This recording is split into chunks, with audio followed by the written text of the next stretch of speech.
In this animation, we will explain how our brain works with breathtaking images. During pregnancy, a new human being is formed in the womb. A brain develops in which the cerebrum has no folds. Soon, however, brain folds develop that enable our cerebrum to have an incredible number of neurons in a very small space.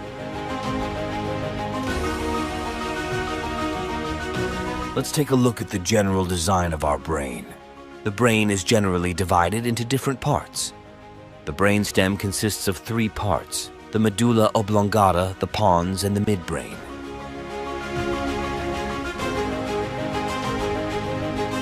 The cerebellum is smaller than the cerebrum, but has almost as many nerve cells as the cerebrum.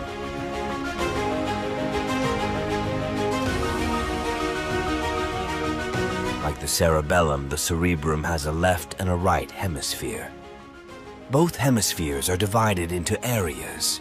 The central sulcus, which appears red here, separates the frontal lobe from the parietal lobe. There is also a temporal lobe and an occipital lobe.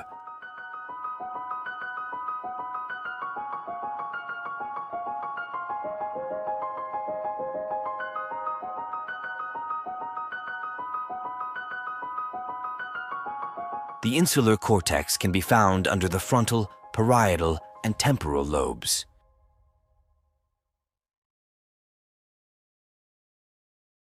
Let us first familiarize ourselves with the outer structures of the brain.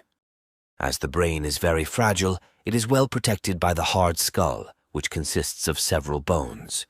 In addition, the brain and spinal cord are surrounded by 3 meninges. The first meninx is attached directly to the brain and is called pia mater. Blood vessels between the pia mater and the arachnoid mater supply the brain. The dura mater is very robust and forms the outermost of the 3 meninges. Use a synapse to transmit an electrical signal. A synapse consists of a presynaptic part, a postsynaptic part, and a small gap between the 2. Although the general structure is always the same, there are numerous forms that nerve cells can take. Nerve cells are usually divided into the types shown here. In addition, many axons in the human body are surrounded by myelin, which is formed within the brain by oligodendrocytes. This allows an impulse to be transmitted even faster. The cerebral cortex consists mainly of 6 layers. For the sake of clarity, only a few cells and nerve fibers are shown here.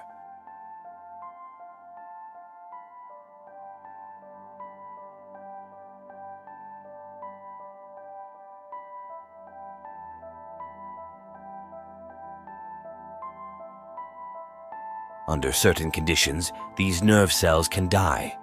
In this case, we are talking about diseases such as Alzheimer's. A progressive breakdown of the nerve cells causes the brain to shrink and the folding changes.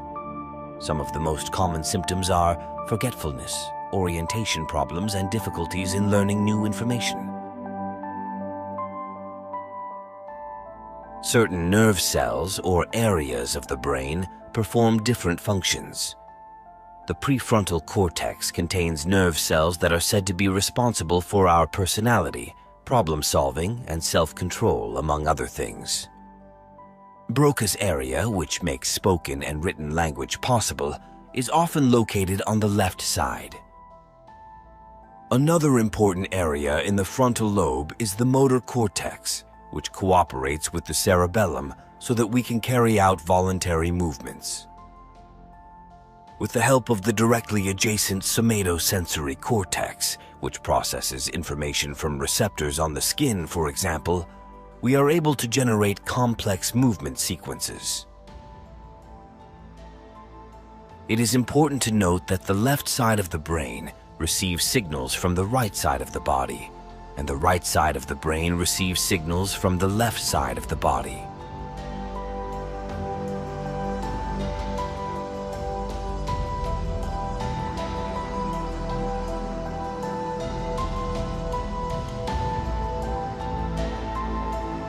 Inside the brain, there are also clusters of nerve cell bodies that perform very specific tasks. The thalamus is an extremely important area, which is also known as the gateway to consciousness and is part of the diencephalon. All sensory perceptions, with the exception of the sense of smell, are processed and filtered by the thalamus before they reach the cerebral cortex. For this reason, we only perceive a few of the numerous sensory stimuli. Here are just some of the many nerve fibers that send signals from our body to the thalamus, which processes them and, if necessary, transmits them to the neocortex.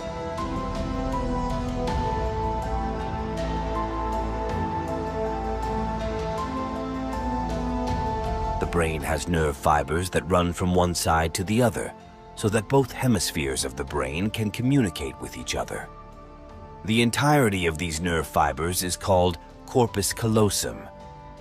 The thumb-sized corpus callosum is used for the exchange of information and coordination between the two hemispheres of the brain. So the left hand literally knows what the right hand is doing.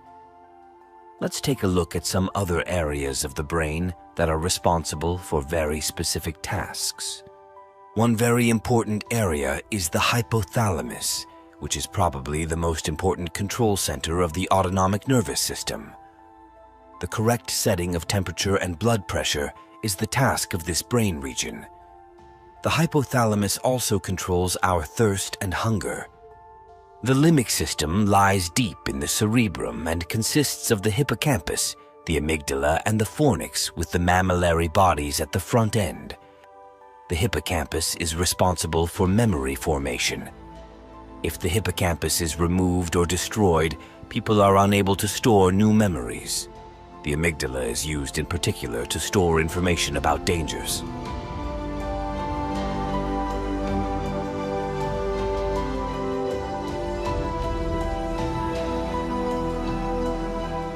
The human cerebellum is smaller than the cerebrum, but has a significantly higher cell density. Like the cerebrum, the cerebellum possesses white and gray matter.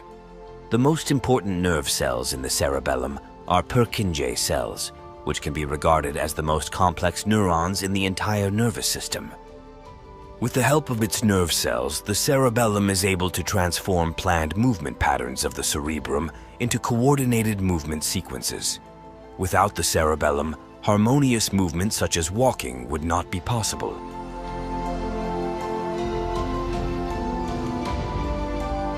Many other areas, such as the pituitary gland, which is part of the diencephalon, are just as important.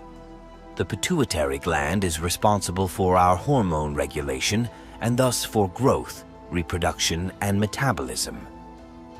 In addition to the pituitary gland in the front of the brain, there is the pineal gland, which is also known as the epiphysis cerebri. The pineal gland secretes a hormone called melatonin.